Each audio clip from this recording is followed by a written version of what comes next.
Qin Shi Huang unificou os estados de Yan, Zhao e Qin, criou o primeiro esboço do que seria a China atual e iniciou a dinastia Qin, que durou de 221 a 207 a.C., se tornando assim o primeiro imperador. E para consolidar seu poder, ele ordenou ao general Meng Tian que recrutasse todos os homens aptos do império para trabalhar na unificação dos muros que protegiam os três antigos estados. E o general levou ao pé da letra as ordens do imperador e se utilizou de camponeses, presos comuns, presos políticos, opositores do imperador e até mesmo soldados que ficaram ociosos com um período de relativa paz e estabilidade.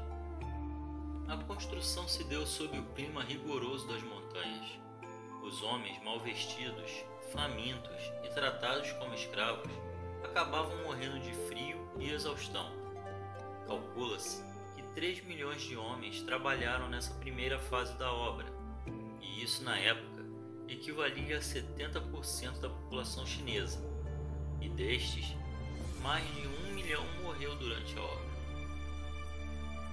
A técnica de construção demonstrava os avançados conhecimentos de engenharia dos chineses. Primeiro, os operários construíam as torres de observação e depois o muro. Enfileiravam armações de madeira que eram preenchidas com terra e com as escassas pedras da região. O muro era construído com camadas sobrepostas de terra compactada e após várias camadas as amarrações eram retiradas e o muro estava erguido. Qin Shi Huang era um imperador cruel e isso impediu a continuidade de sua dinastia. E mesmo um ano após sua morte, rebeliões ainda tomavam conta da nação. A turbulência só cessou com a instauração da dinastia Han. A muralha, que havia sido danificada por constantes ataques dos povos do norte, foi reparada e estendida para o oeste, entrando pelo deserto de Gobi, na região norte da China.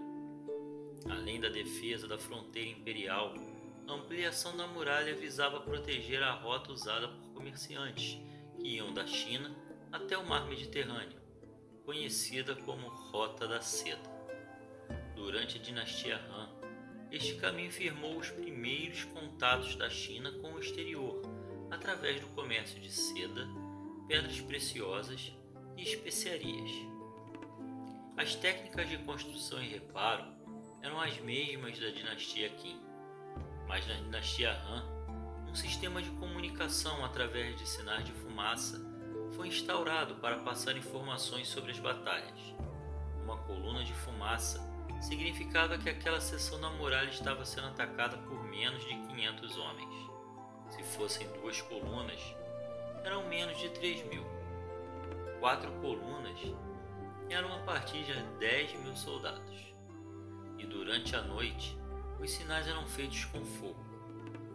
Com o fim da dinastia Han, em 220 a.C., várias dinastias menos relevantes governaram a China, mas sem muitas mudanças na muralha, que por sinal funcionou muito bem como um meio de defesa, até que em 1271, Gengis Khan invadiu o território chinês pelo sul e instaurou a dinastia Yuan, que não deu atenção à muralha, o que levou à sua deterioração natural por ação do tempo e por ataques ocasionais, deixando-a em ruínas em certos pontos. Mas em 1368, os chineses retomaram o controle de sua nação e a dinastia Ming foi instaurada, levando a civilização chinesa ao seu apogeu. A dinastia Ming não só reconstruiu a muralha, como expandiu ainda mais para o oeste, avançando pelo deserto de Gobi. E a muralha não apenas cresceu mais do que em qualquer outra dinastia, como também foi feita uma construção mais ornamentada e imponente, uma demonstração de poder político e conhecimento arquitetônico. A muralha que conhecemos hoje é resultado dos esforços deste período. Os chineses já dominavam a produção em massa de tijolos nessa época, e nesta última fase na obra, que durou cerca de 200 anos, Estima-se que para cada trabalhador que erguia a muralha, 6 trabalhavam no apoio, principalmente na produção de tijolos.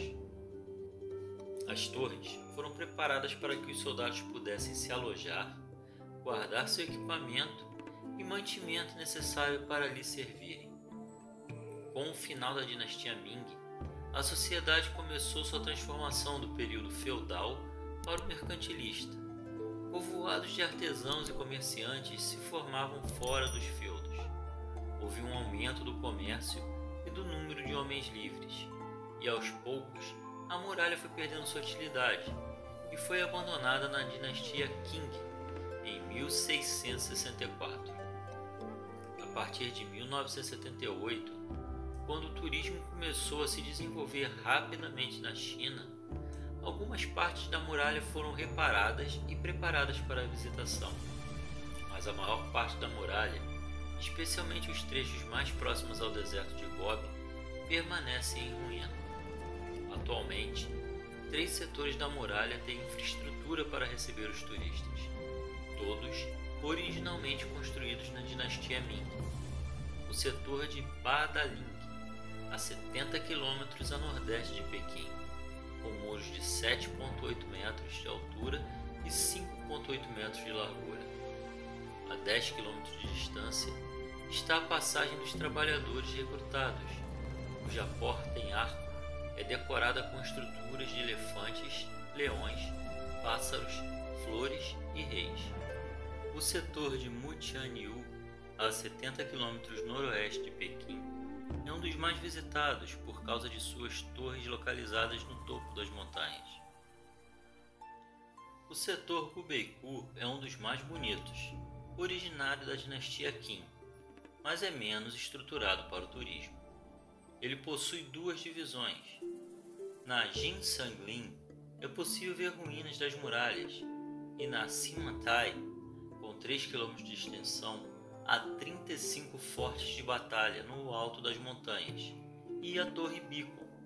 Os sinais de fumaça que eram feitos de lá podiam ser vistos a uma distância de 500 km em poucas horas. Com mais de 21 mil quilômetros, sua edificação é hoje consolidada como patrimônio histórico mundial, oficialmente símbolo da China desde 1980, e em 2007 eleito uma das 7 maravilhas do mundo moderno, fazendo justiça a essa construção que com certeza não fez parte da lista original de Antíparo de Sidon por ficar fora do mundo helênico.